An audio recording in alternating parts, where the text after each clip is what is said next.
महाराष्ट्र लोकांचे मत, लोकांचा विश्वास, आमची बातमी।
काय सांगाल, आज संचालक बद्रीनाथ भाऊ ठोंबरे यांचा वाढदिवस साजरा होत आहे, त्यांच्या वतीने त्यांना काय शुभेच्छा देतात? श्री बद्रीनाथजी ठोंबरे यांनी जो कार्यक्रम आयोजित केलेला आहे त्यांच्या वक्तीप्रमाणे, त्यांच्या व्यक्तित्वाप्रमाणे अतिशय सुंदर कार्यक्रम आहे।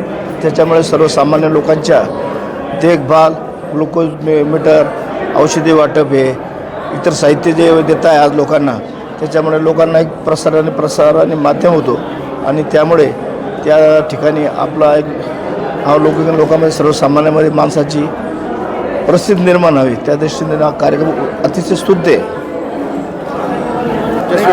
तसेच आजच्या कार्यक्रमामध्ये ग्लुकोज मीटरचे 30 आतापर्यंत वाटप केलेले आणि मोफत चष्म्याचे साधारण 700पर्यंत वाटप करायचे, परंतु 300 आता वाटप झालेले। मोफत औषधोपचार आहे त्यांना आणि औषधी पण चांगल्या प्रकारे, आणि त्यामुळे आज बद्रीनाथ ठोंबरे यांचा वाढदिवस असल्यामुळे त्यांचं मी स्तुतीप्रमाणे अभिवादन करतो आणि पुढील कार्यक्रम चांगला आहे असं मला दिसून येतं। त्यांना शुभेच्छा। हा, शुभेच्छा आहेच ना, दिल्या शुभेच्छा। आज आमचे मित्र बद्रीनाथ ठोंबरे यांचा वाढदिवस आहे आणि वाढदिवस म्हटलं की माणसाच्या आयुष्यातला एक दिवस कमी होतो, परंतु आपल्या वाढदिवसानिमित्त आपण वाढदिवस साजरा करत असताना काहीतरी एक सामाजिक उपक्रम घ्यायला पाहिजेत। आणि बरेचसे लोक तुम्हाला माहिती आहे काय काय करतात, कुठं नाही करत्या, कोणी लावण्या ठेवतं, कोणी काही कार्यक्रम ठेवतं, परंतु मला अभिमान आहे आमच्या बद्रीनाथरावचा की त्यांनी एक सामाजिक दृष्टिकोनातून जनहितासाठी, आपल्या गोरगरीब नागरिकासाठी असो, सर्वसामान्य जनतेसाठी असो, एक चांगला उपक्रम असा घेतला की नेत्रदान असो, रक्तदान शिबिर, ह्या आरोग्याच्या दृष्टिकोनातून खूप महत्त्वाचं काम आहे आणि हे त्यांनी असा उपक्रम घेतल्याबद्दल मी मनापासून त्यांना शुभेच्छा देतो की आपल्या हातून असं सामाजिक कार्य घडत राहो आणि आपल्या हातून जनतेची सेवा चांगल्या प्रकारे घडत राहो। हा उपक्रम म्हणजे माणसाच्या आयुष्यामध्ये आपण कोणाला काही दान करतो, पण रक्तदान असं आहे की एखाद्याचा अपघात झाला आणि ते रक्तदान कोणी केलं, ते रक्तदान कोणत्या व्यक्तीला गेलं आणि त्या रक्तदानामुळं तो मनुष्य रक्तामुळं वाचला समजा, तर ते खूप मोठं पुण्य आपल्याला लाभतं। आणि असा कार्यक्रम घेतल्यामुळं त्यांना मी पुनश्च शुभेच्छा देतो। ह्या परिवाराचे माझे जवळजवळ 25 वर्षापासून ऋणानुबंध आहे। मी 1985ला काचेवाड्यात राहत होतो, त्यांच्या तर काका मिटकरांना त्यांचा आणि माझा परिचय तिथून आहे. चिलेपुरात मी राहिलेलो आहे, काचेवाड्यात राहिलेलो आहे. त्याच्यामुळं यांच्या दुकानावर जायचा माझा नेहमी संबंध यायचा. नंतर त्यांचं दुकान इकडं पण आली. N6ला पण मी जवळजवळ 6 वर्ष राहिलेलो आहे. या परिवाराचा आणि माझा ऋणानुबंध संबंध असल्यामुळं आणि माझे मित्र असल्यामुळं मी त्यांना शुभेच्छा द्यायला आलो. त्यांना खूप खूप शुभेच्छा आणि त्यांच्या मनात जे काही अपेक्षा आकांक्षा असेल तेही ईश्वर पुऱ्या करो या शुभेच्छा देतो. मला बोलवलं, मान सन्मान दिला त्याबद्दल धन्यवाद. पुनश्च शुभेच्छा. वाढदिवस आज सामाजिक उपक्रमातून मोठा उत्साह साजरा होत आहे. नागरिकांच्या मनामध्ये उत्साहाचं वातावरण आहे. काय सांगा? 15 डिसेंबर रोजी माझा वाढदिवस असतो. त्यानिमित्तानं आज रविवारचा योग साधून आज सगळ्या लोकांना सुट्ट्या असतात आणि शिबिराचा लाभ घेता यावा म्हणून आज मी हे शिबिर आयोजित केलेलं आहे. या ठिकाणी दरवर्षी मी सामाजिक उपक्रम राबवून माझा जन्मदिवस साजरा करत असतो. आज इथे आपण मोफत आरोग्य शिबिर डॉक्टर प्रफुल्ल पिंपळे सर आणि डॉक्टर पगडे सर हे जनरल फिजिशियन आज इथे आपल्याकडे उपलब्ध आहे. श्री रामेश्वर मेडिकलच्या माध्यमातून मोफत औषधी वाटप होणार आहे. तसेच मोफत नेत्र तपासणी आणि मोफत चष्मे वाटप. ज्या रुग्णांना चष्म्याचा नंबर निघेल त्यांना आपण मोफत चष्मे वाटप करणार आहोत. आणि फुफ्फुसांची तपासणी, डायबिटीस चेकअप अशा इतर अनेक सुविधा इथे उपलब्ध आहे. जास्तीत जास्त संख्येनं सकाळपासून आतापर्यंत साधारण 350 ते 400 रुग्ण या सगळ्या तपासण्या करून गेलेल्या आहेत. डोळ्याचा नंबरसुद्धा बऱ्याचशा जणांनी चेकअप करून घेतलेला आहे. त्यांना आम्ही चष्मे तयार झाल्यानंतर येणाऱ्या 1-2 दिवसामध्ये चष्म्याचं वाटप करणार आहे.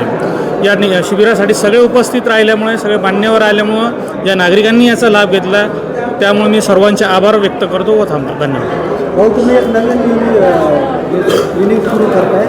म्हणजे प्रभागातील निवडणूक लढवतात. याच्यापूर्वी तुम्ही काही सामाजिक उपक्रम केले आणि लोकांना नवीन विजन काय देणार? मी या आपल्या प्रभाग क्रमांक 11मध्ये निवडणूक लढविण्यास इच्छुक आहे. आणि यापूर्वी सामाजिक उपक्रम मी दरवर्षी जसं ब्लड डोनेशन कॅम्प असो, करोना काळामध्ये मी साधारण 2 ते 3 महिने मोफत अन्नदान केलं. काही संस्थाच्या माध्यमातून केलं, मी काही वैयक्तिक माध्यमातून केलं. त्यानंतर वारंवार पब्लिकला नेहमीसाठी ज्या सुविधा लागतात, ड्रेनेज, लाईट, पाणी, यावर मी फोनद्वारे जनसंपर्काच्या माध्यमातून त्यांच्या त्या ज्या समस्या आहेत त्या पण सोडवण्याचा प्रयत्न केला. हॉस्पिटल संदर्भात घाटी असो, MGM असो, जिल्हा चिकित्सालय असो, लायन्स क्लब असो, इथे मला माझं मेडिकल फील्ड असल्यामुळं, माझं श्री रामेश्वर मेडिकल असल्यामुळे, फार्मसिस्ट असल्यामुळे नेहमी आरोग्याच्या काही संबंधित ज्या प्रश्न निर्माण होतात त्यावेळेस लोक मला, वार्डातील नागरिक असो, प्रभागातील नागरिक असो किंवा शहरातील इतर नागरिक असो, ते मला या समस्यांसाठी, आरोग्याच्या समस्यांसाठी मला संपर्क करत असतात. त्यावेळेस मी माझ्या पद्धतीनं त्यांना जी मदत करता येईल, जास्तीत जास्त योग्य चांगल्या ठिकाणी उपचार कसे मिळेल, कमी खर्चात कसे मिळेल, काही ठिकाणी मोफत कसे होईल, काही खूपच गरीब रुग्ण असेल तर एखाद्या योजनेतून किंवा आमचे जे सामाजिक बांधिलकी असणारे ग्रुप आहे त्यातून आम्ही कॉन्ट्रीब्युशन करून त्या रुग्णांसाठी मोफत सुविधा उपलब्ध करून देतो. कॅम्प किती वाजेपर्यंत चालणार आहे? हा कॅम्पचे टाईम दुपारी 3 वाजेपर्यंत आहे. सकाळी 9ला चालू झालेला आहे. बँकेचे संचालक आहेत, पतसंस्थेचे संचालक आहेत, या माध्यमातून तरुणांना रोजगार उपलब्ध करून देण्यासाठी कर्ज वाटप वगैरे केले आहे. आज मी लोकविकास बँकेचं संचालक होऊन आज 3-3.5 वर्ष पूर्ण झाले. मागच्या 3.5 वर्षाच्या कार्यकाळामध्ये आपल्या प्रभागातील व शहरातील जे गोरगरीब जे कर्जासाठी इच्छुक आहेत, ज्यांना छोटे मोठे व्यवसाय करायचे आहेत, त्यांना आम्ही काही विनातारण किंवा काही खूप कमी डॉक्युमेंट्समध्ये आमच्या लोकविकास बँकेच्या माध्यमातून कर्ज उपलब्ध करून देतो. धन्यवाद.